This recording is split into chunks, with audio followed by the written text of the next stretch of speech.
Okay, so today what we are going to do is the first sutta of Majjhima Nikaya, called as Mūlapariyāyasutta. Mūla is the root, and Pariyaya is for everything, so root of everything. So now what is the root? There are 6 roots. First is Lobha, that is greed. Second one is Dvesha, that is hatred. Third one is Moha, which is delusion. Then there is Alobha, that is non-greed. Then there is Adosa, which is non-hatredness. Then there is non-delusion, which is Amoha. But all the 6 are roots. And when we have this 6 and that 6, something funny happens.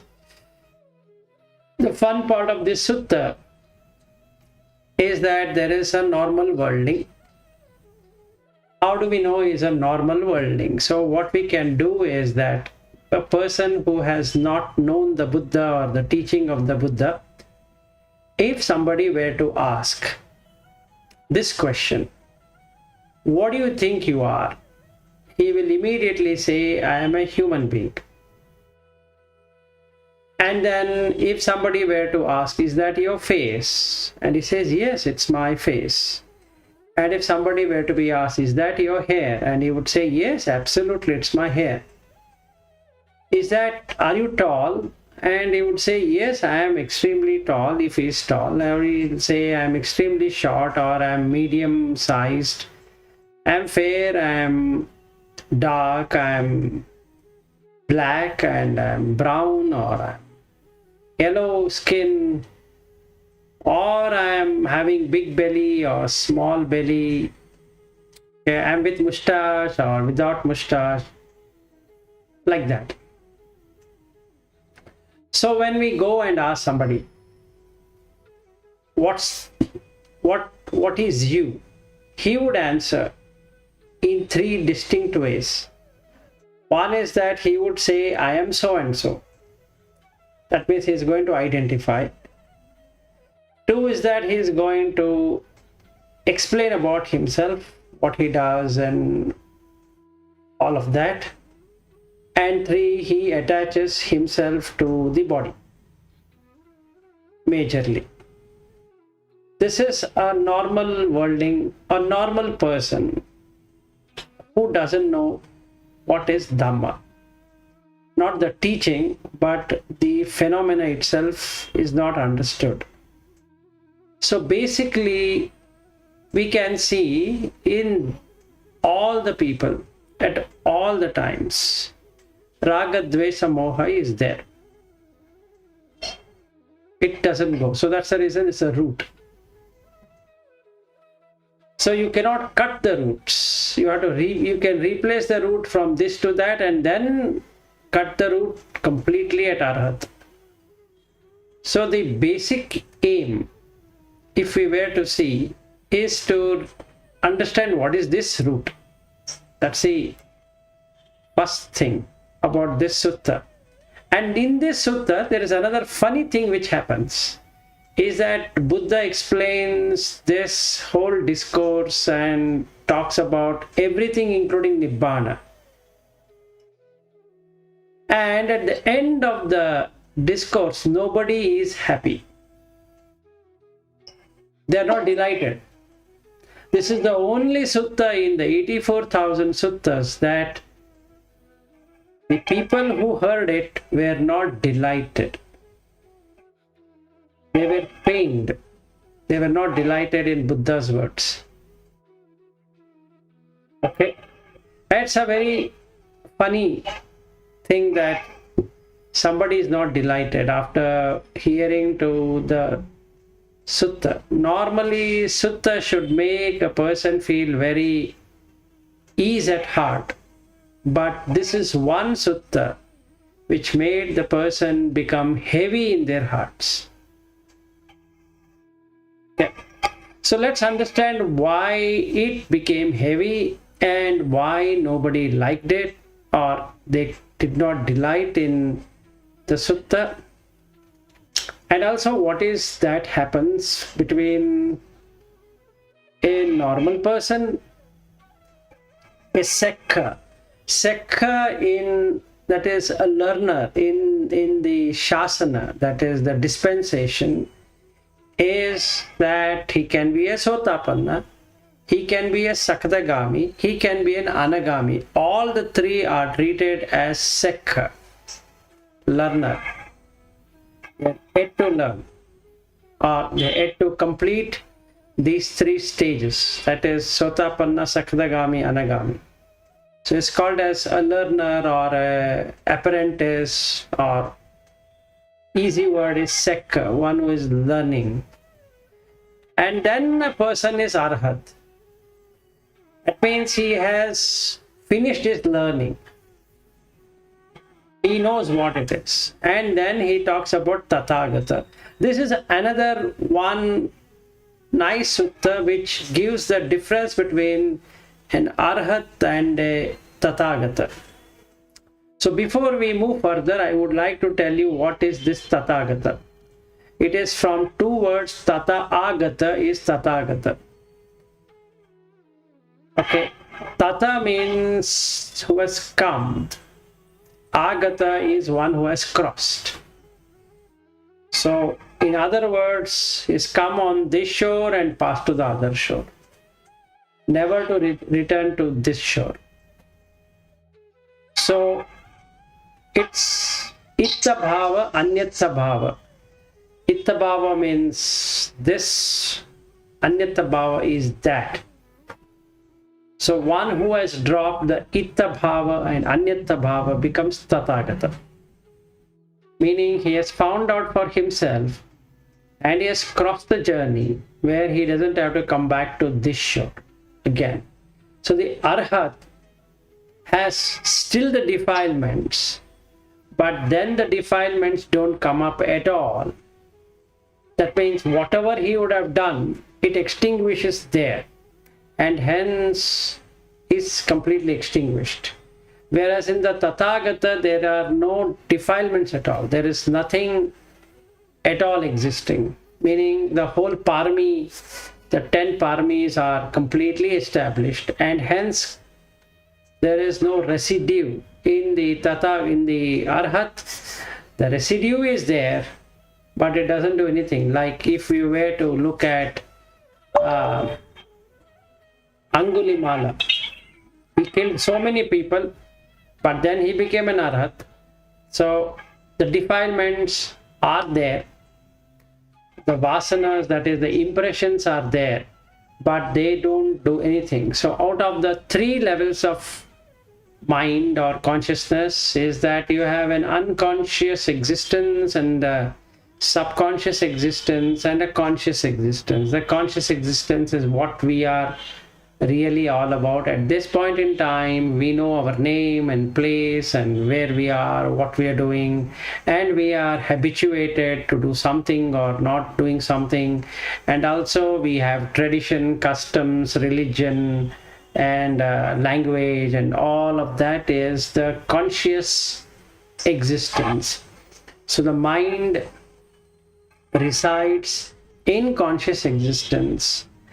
When the mind goes into the dream state at any point in time, during the day or in the night, it gets into a subconscious existence, and then if it goes deeper onto it, it becomes an unconscious existence, which is what with the deep sleep state is all about, which is ignorance. So that time, that's called bhavanga, that is just the initial life exists. The mind with 5 senses have no connection, basically. So we have 3 things we can notice. One is a conscious existence, that is from morning till the night, or morning till when we are daydreaming or whatever.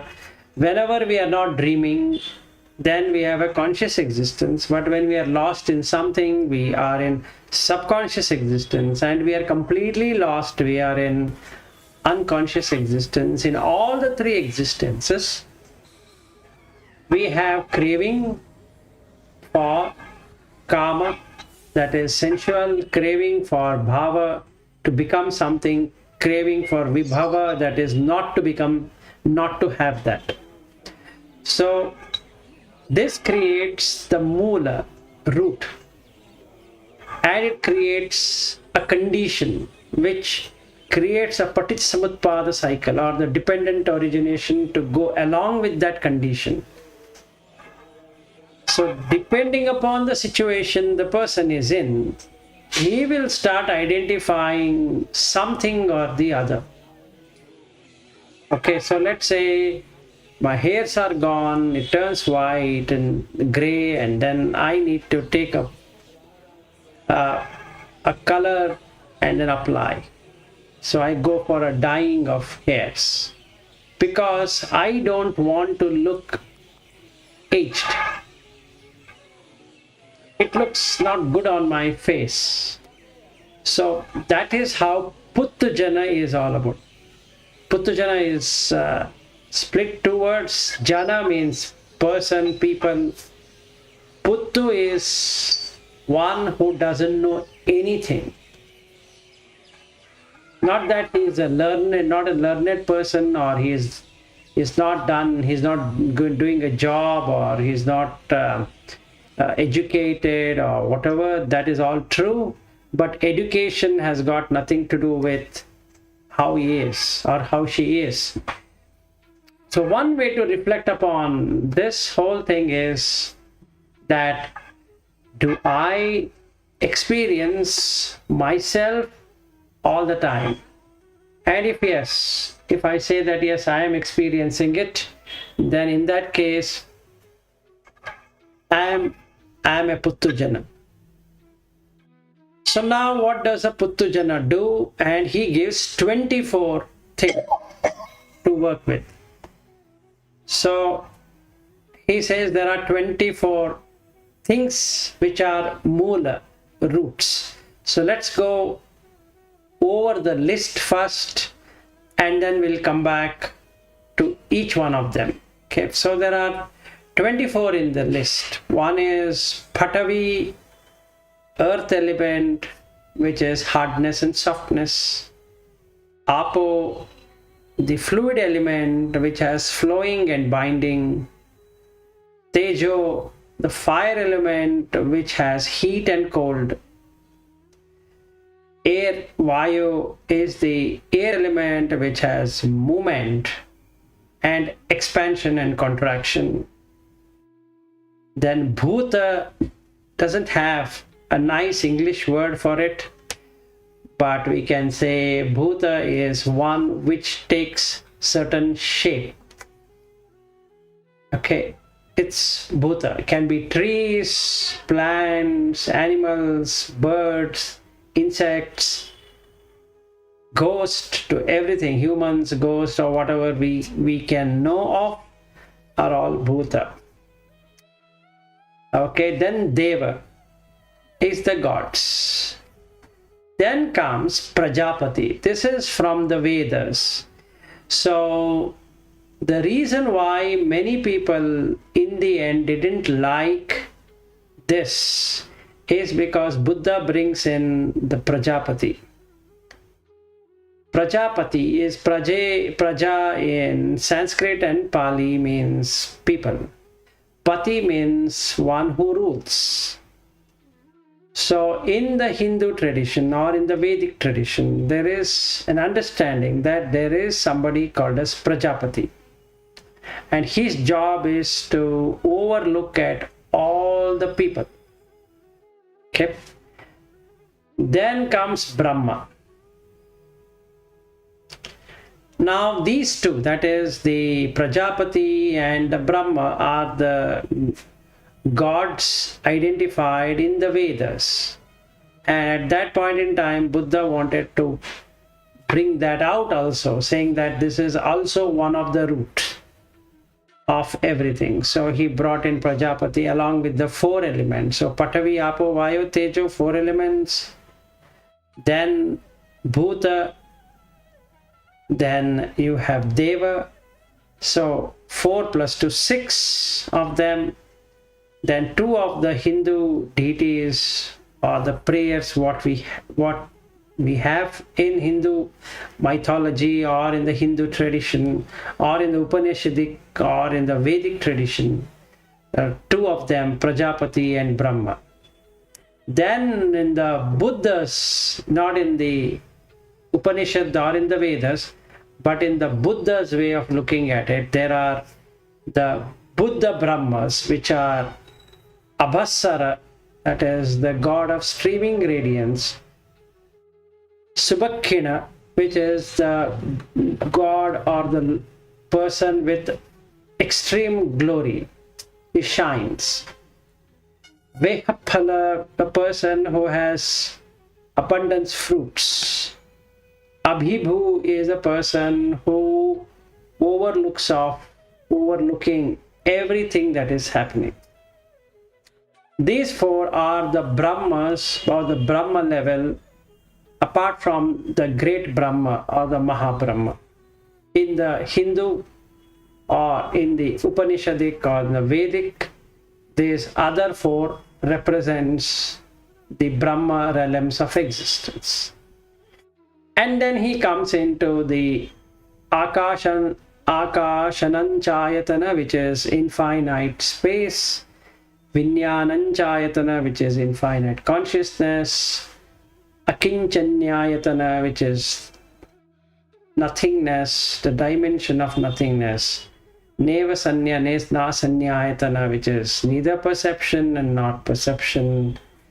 Then comes the best part of it, is how do we sense. So Dhitam is seen, Sutam is heard, Mutam is touched, Vinyatam is known, Ekattam is oneness, Nanatam is diversity, Sabbam means all, Nibbanam is completion, extinguishment. So these are the 24 of Mūla roots in 6, which is Lobha, Dvesha, Moha, Alobha, Advesha, Amoha. All these 24 are in this pattern. Now, let's go one by one and understand what it really means to a normal person. First, we'll go to the normal person and we will see whether we are normal people really. So we'll take some time, we will meditate and we'll see for ourselves what do we feel. Okay, so let's take Pathavi. Forget about hardness, softness and all that for time being. Even though you are introduced to Buddha's teaching, what do you really feel? Do you exist as body, as earth? So he says, Patavim Patavitos Sanjanati. Sanjanati is to know. So you know. How do you know? When the baby is born, it is, when we take out the baby, it's solid, it's soft. So I know for sure that the baby is soft and I play with the baby. Any person will play with the child and they will also treat it as my child or neighbor's child or whatever it is. Or if we have a kitten, have a puppy, anything which is smaller in dimension, which can be enjoyed, first it is perceived before the enjoyment is done. So they perceive it as Patavi, earth element, which is hardness and softness. In the baby case, it is softness. In an adult case, it is hardness. Okay, and that's the reason the face is very soft and all the five senses are there. So we love the face and nobody wants to spoil the face. The identification itself will go away if the face is spoiled. So nobody wants it. So then, Patavim Patavito Sanyitva Patavim Manyati. Now comes Manya, Manyana. Manyana is to make it as oneself, to possess, for which I need to identify it is meant for me. So first I perceive and make it as mine, to make it mine. So Pataviya Manyati.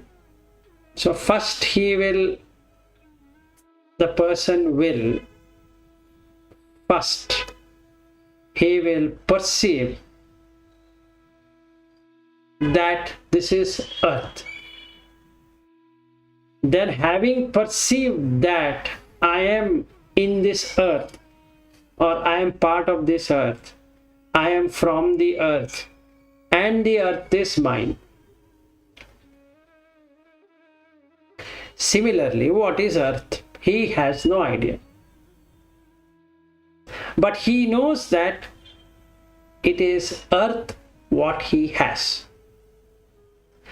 And wherever he is staying, he makes it as earth, he calls it as home. And not only that, he doesn't know anything is anicca there. He finds it as nicca. Nothing is arising and nothing is passing away. Do we really, at this point in time, do we really experience the movement of earth? No. None of us feel the experience of movement of earth. What we feel actually is day and night, and we have set a calendar. So we are saying today is 13th of December 2021. That's all we know. And in India and in Sri Lanka or in all these countries which has the central time or whatever time, the European time, whatever has been set, and that time to 5.5 hours ahead is this place. So we have made the time and we have said that, oh, it is now almost 9 p.m. in India. So if somebody were to ask, earth is moving, I say yes, it is moving, and that's the reason there is day and night. Simple. But do you feel the movement? No. And because we don't feel the movement, what really happens is that we get attached to the earth element and enjoy the earth. When we say earth, is that we enjoy the hardness and the softness of the earth. So what we need to do now is take 5 minutes and see what do you think about earth. Are you enjoying earth or you are not enjoying earth? It can be a dog, it can be a cat, it can be a human being, it can be a furniture, it can be any articles we know of.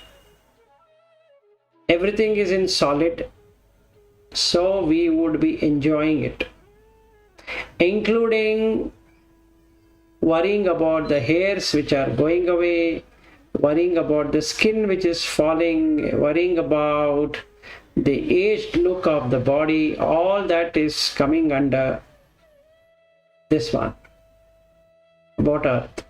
That means first I will perceive it as earth, then I will start identifying it to be I am within this earth, and because of this earth, and earth is inside me, or I am inside this earth, and then the earth is mine, and then I enjoy the solidity. Instead of earth, we can make it as solid. So I will, earth has solidity, so I identify with that solidity, and having regarded that earth is solid, I know that I am solid. I'm having strength, so I have solidity. If I hit someone or do something, I can carry heavy load on my back or on my hand, I can lift.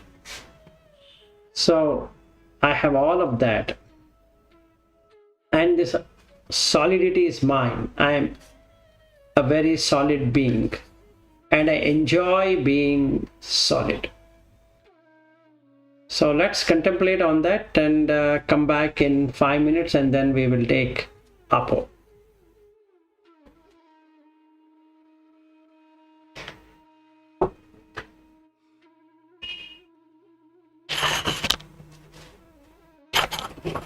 You can just relax and watch from head to toe what you really feel.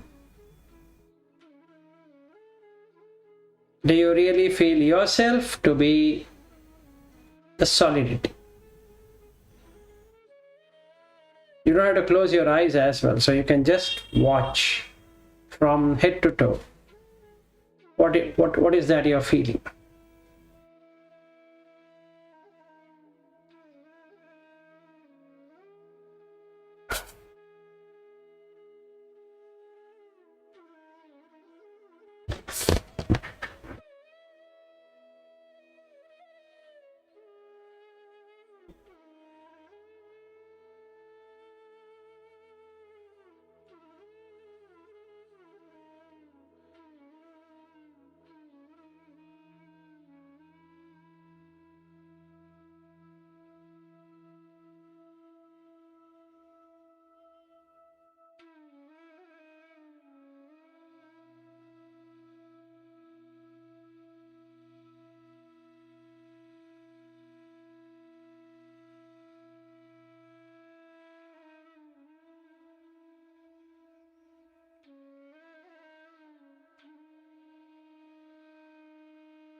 now we'll take up Apo.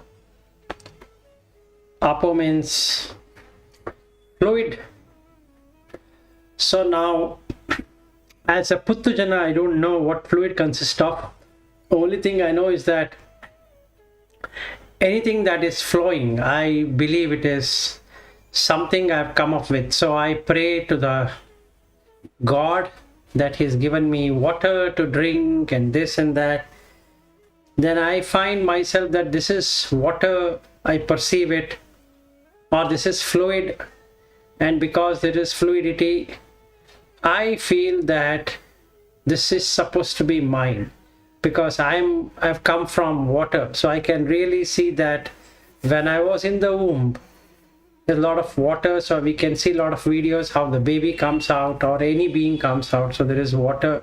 So solid and water both can be seen. So I believe ultimately that I'm having fluidity and I can be flowing. So I have a very nice way to flow. So I flow within everything. So I also know that the water I'm drinking, so the body has water, earth has water, so we can make that out. And ultimately this earth is mine. Similarly, that is the solidity and hardness is mine, or hardness and softness is mine. In the same way, the flowing and binding is also should be mine, because I am able to see that things flows. So when this identification is coming into existence, it's hard to give up. So what happens here is that especially on solid and liquid, we have a normal person will have craving to have it. So craving over his body or her body, along with the liquid and solid combination this body is made up of. So the person feels connected.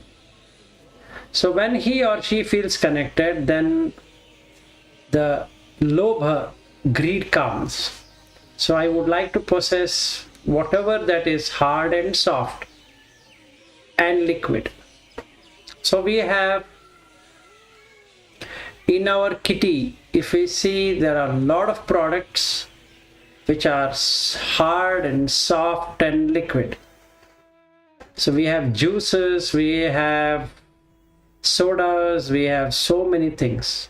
It's fabulous, and we can get overwhelmed by the amount of products we eat for a living.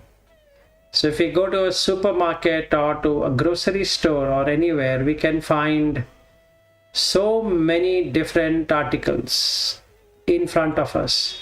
Some are definitely required for living, but maximum amount of them are only for enjoyment.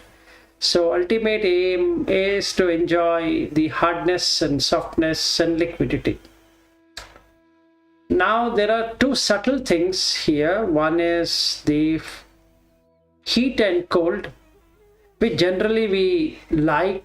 Some people like cold and some people like hot. So, and the air element. These two elements are subtle than the solid and liquid. So what Buddha did is that when he wanted to teach, he has spoken more about the two elements, where he gives the 32 parts of the body contemplation, and he doesn't talk about contemplating on heat and cold and movement or the air, because these two are easy and it can be seen everywhere, we can see. But the heat and cold and the movement cannot be really experienced or seen. So ultimately the four elements, so Pathavi, Apo, Tejo, Vayu, all the four, the person takes it to be mine. So first he perceives, then he identifies, third he makes it that within this, fourth it should be like this, fifth he makes it as mine, and sixth he enjoys it. So now when we add Pathavi, Apo, Tejo, Vayu, it becomes all beings. So then he starts with the being, which is Bhuta.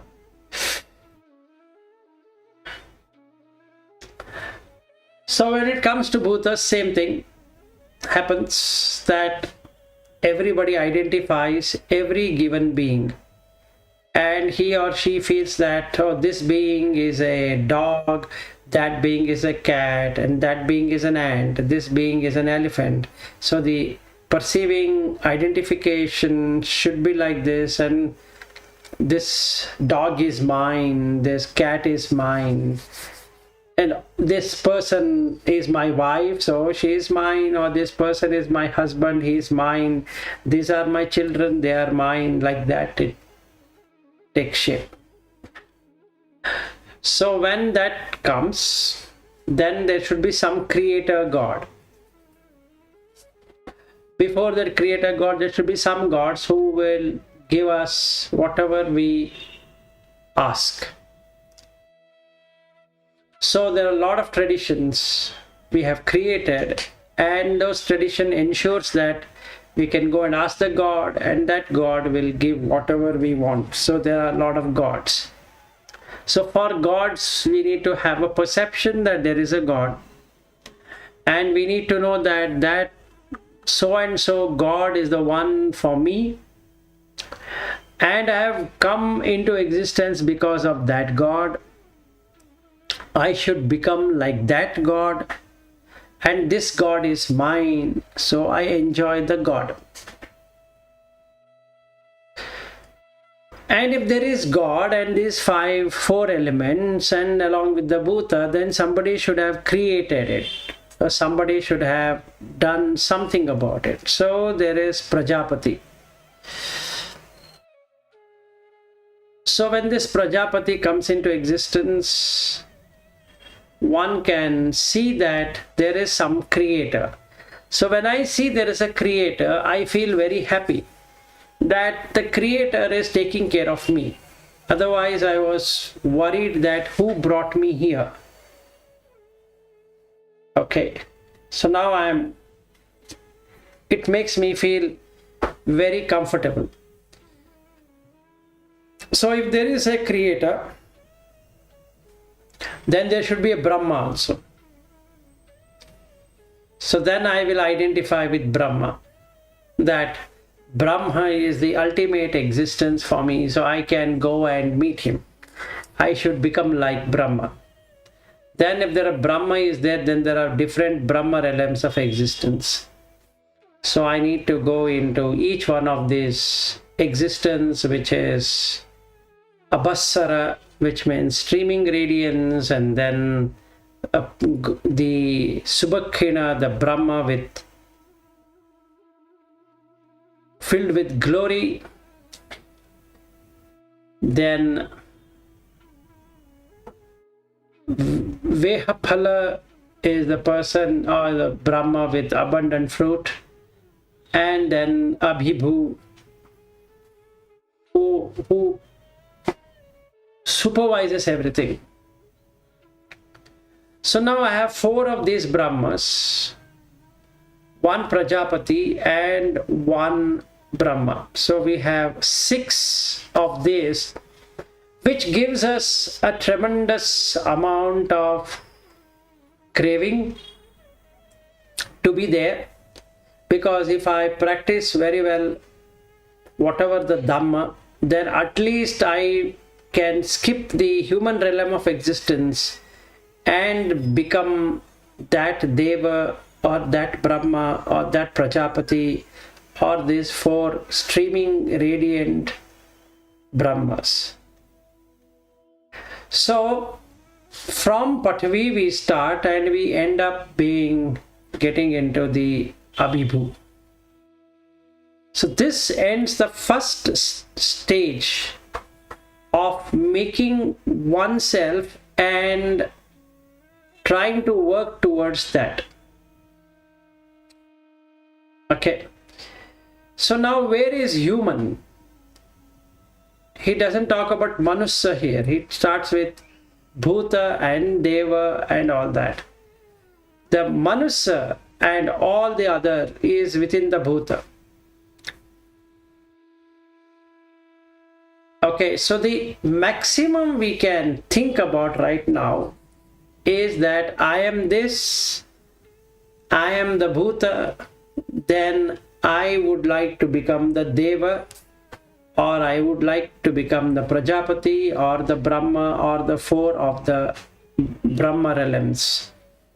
So 4 plus 2 of them, that is Deva and Prajapati, then Brahma, and then the 4.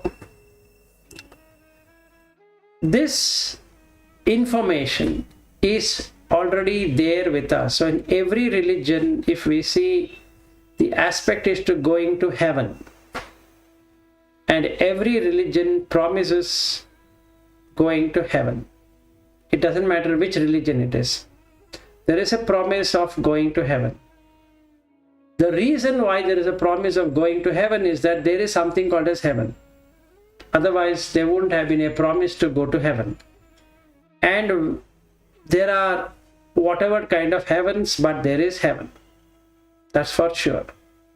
So every being, in the sense of human beings, because this is what we are talking about, is the human being would love to enjoy heavenly pleasure.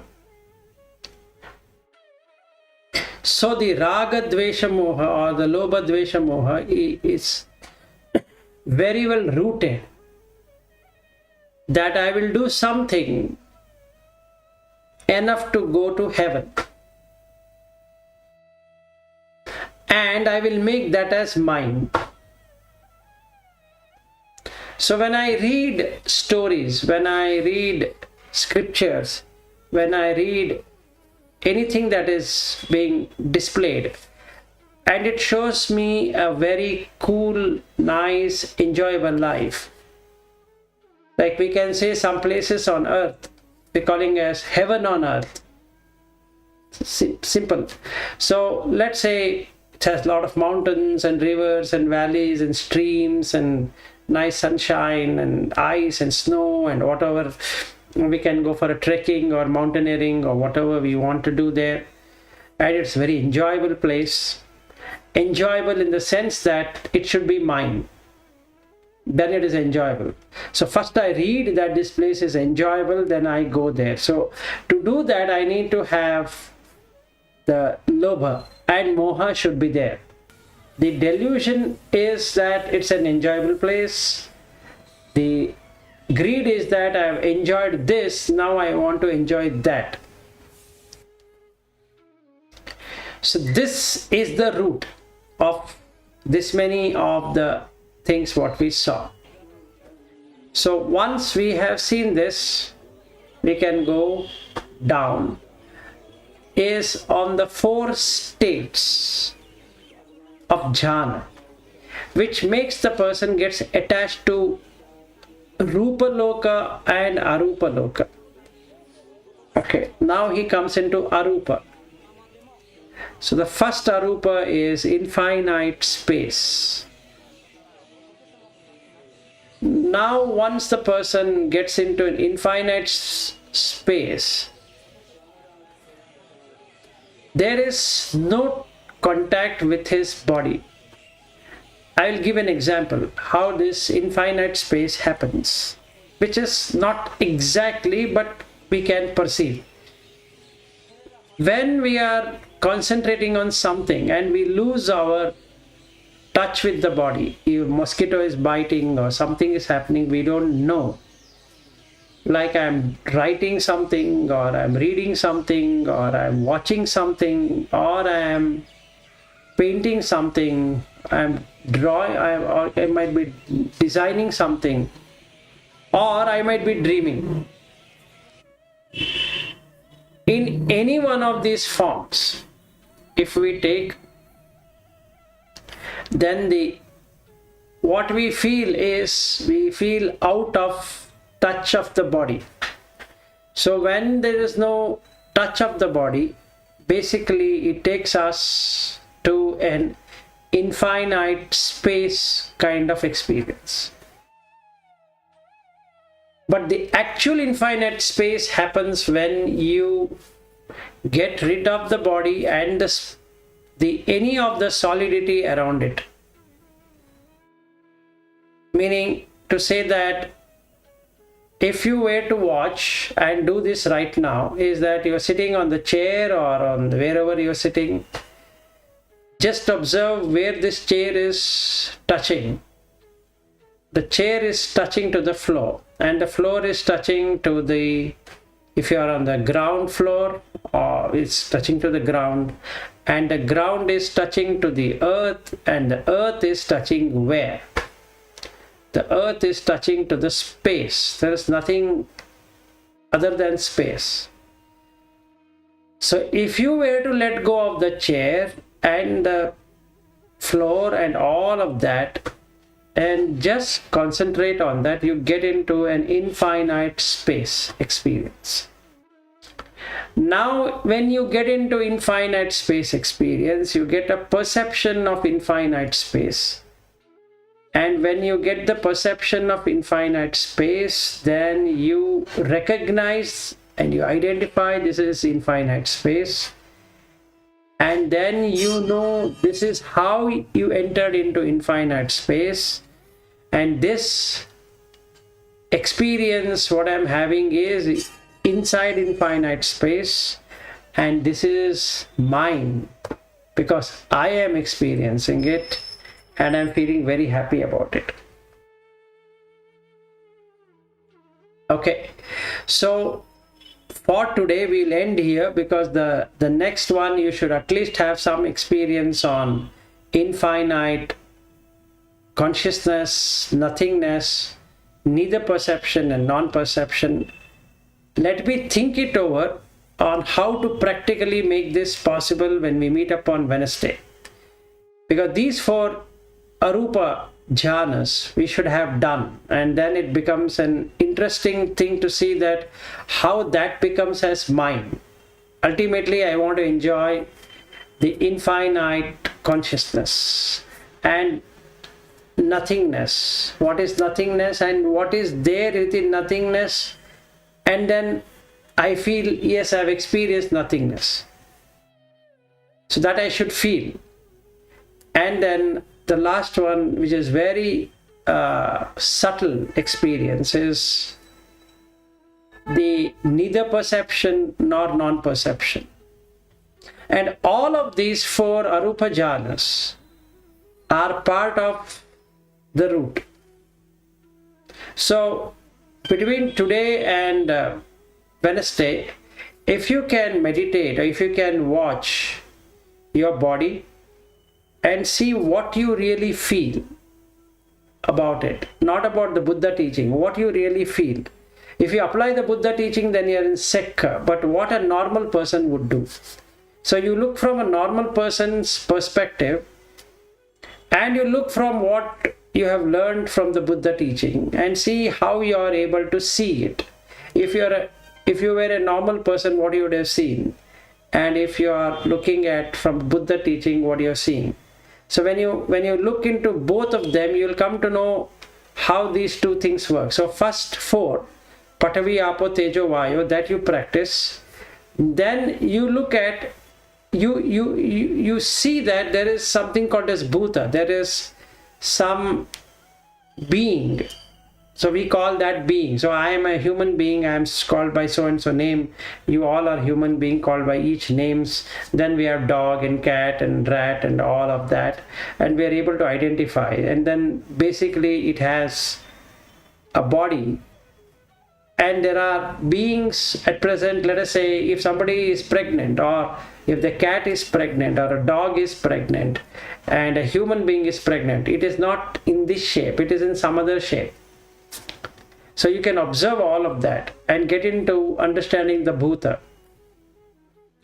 If you were to understand the Bhuta, the remaining part of what we covered, Deva and the Brahma and the 4 of the Buddhist or the Buddha's way of looking at the Brahma, realms would become an interesting experience to see how this whole thing connects itself, because these 6 things are the same here. Whatever we are talking about, the person perceives, then it makes it as mind, that is himself enjoying it, and he enjoys it. So we need to practice that to really experience the Mūlapariyāya, and then you will see the 6 roots. Lobha, Dvesha, Moha, Alobha, Advesha, Amoha coming into existence. Then you would also know that why it is difficult to let go of something, because even Nibbana is part of this, it is part of the 24. The same rule applies there as well, that we don't want to let go of it. So experience that, and then we again meet up on Wednesday. I wanted to cut it short for today because then you get time for practice.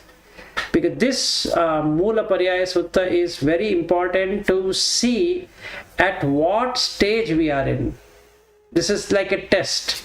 So we can ourselves find out what state are we in. Are we in the Sotapanna state? Are we in the Sakadagami state? Are we in the Anagami state? Are we in the Puttujana state? Or what state we are in? For ourselves, not about somebody certifying and saying that you are here, you are there, or whatever. When we go through this, the sutta I have already shared it on WhatsApp. The English translation is okay, but you have to deeply contemplate, and then you will be able to find out what you are sensing. And you make a note of what you are sensing. So when we meet up on Wednesday, it becomes easy to discuss and then see that what you are feeling. And then we can go further on the 4 jhanas, that is infinite space, infinite consciousness, nothingness, and neither perception nor not perception. We will practice it and see how you can experience the 4 arupa jhanas. After we complete the arupa jhanas, then we can experience about the other things, like what is seeing, what is hearing, what is touching, and what is sensing, that is cognizing. Dhite, sute, mute, vinyate, 4 things. When we do that much, then we will be able to understand what is oneness, what is diversity, what is all, and what is Nibbana. So the last one is very difficult, because that is also part of the Mūlapariyāya.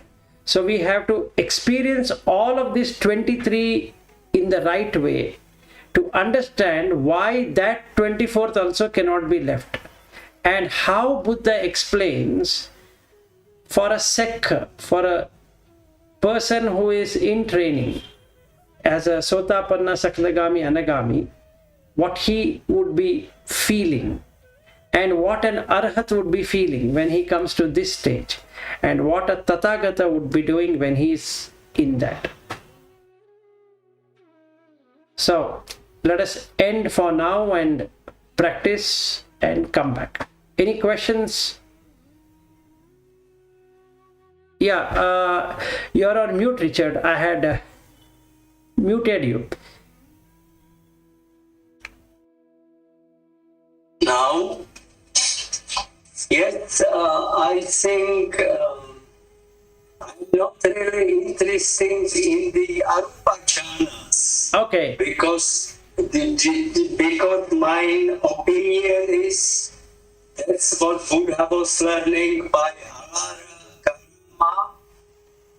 and the other, and when he get enlightenment, he was going only through the 4 jhanas, and then he get it. Yeah. Also, I think this thing I'm not really interested in. Jhana I'm really interested, yeah. But this, and sometimes when I look at in myself, then when I can see while being, pure being, nothing else. Sometimes I have feeling that is something like Nibbana. Mm-hmm. That's right. Because I have to do nothing. Yes. Or to be. Right. So we can do two things, Richard. Because there are, I don't know about the other people, what their nature is. So we don't have to really do the Arupa Jhana. If you don't want to do Arupa Jhana, it's absolutely fair. You don't have to do it. And then what we can do is, once we finish that, we can come to a Sekha, the learner, what he does, right? Or when we meet on Wednesday, if we are all on the same level, we know we don't have to go through Puttujana. We can stop that, and then we can come to the Sekha. So it's not that we have to do all of these 24 and see. The important message in this sutta on the Majjhima Nikaya 1 is that we need to distinguish between 4 states. One is the usual normal person state, one is the learner state, third one is an Arahat state, and the fourth one is Tathagata state. Anyway, you remove Tathagata. Anyway, we can't, none of us can become a Tathagata. Do we have ability to reach Arahat? That we can find out. And also we can find out of the Sekha, the learner, which state we are in. We are in Sotapanna, Sakadagami, Anagami. Okay, if we know the first one, which is the normal person, then we can compare and say that, oh, this one I would have done like this, but now I am doing like this, right? So just like what you explained, so now you're feeling a pure being, you don't associate. So you can compare between the person who is associating and you are not associating. So when you are not associating, that means you have gone deeper into the Buddha Dhamma. Then you can find out whether you are a Sotapanna or a Sakadagami or Anagami in these 3. Which one you yourself can find out. And you can, in this sutta especially, you will come to know of it. Okay, so if you read the sutta what I have sent in the WhatsApp, and you can go through it and experience it, and this is for all who is attending here. So if we find out on Wednesday when we meet up that we don't have to go through Puttujana thing, we have understood, and we are not at all there, fine, we can get into the learner. In the learning, we can discuss what is the experience a Sotapanna has versus what experience a Sakadagami has, and what's an experience an Anagami has. And then we can see within ourselves, all of us, what state we are in. So that gives us a beautiful benefit to see that, oh, we are reached till here. And then we can go through a section which talks about what an Arahat will do. Okay, and that gives us the gap between where we are and where we should be, right? So, and we can work it out. And the ultimate aim is for all of us is to get into Arahat Phala Samapatti, so that we don't have to have another life again, either this or that. Okay, failing which, at least an Anagami would be a better experience, because we don't have to come to the level of experience of existence, right? So we can take it slowly, and we can investigate, we can discuss, we can debate, we can talk about it and see that where we are. That's the reason I took this sutta, because we have gone through so many of the suttas by now and we know what it is. It's better to experience through this, because this gives you all 24 at once. So you're right, you don't have to go through the jhanas. For whatever reason you don't want to do it, absolutely fair. But then the remaining 5 or 6 or how many people join on Wednesday, if they want to do it, let them do it. You don't have to do it. Okay, and then we can find out between what's the state here, what's the state here, what's the state here, versus what an Arahat would be. At least on a theoretical sense of Arahat, but the remaining three we ourselves will come to know. Hope it is fine with you, Richard. Okay. Thank you very much. Thank you. Namo Buddhaya. Meet you on Wednesday. Namo Buddhaya. Namo Buddhaya.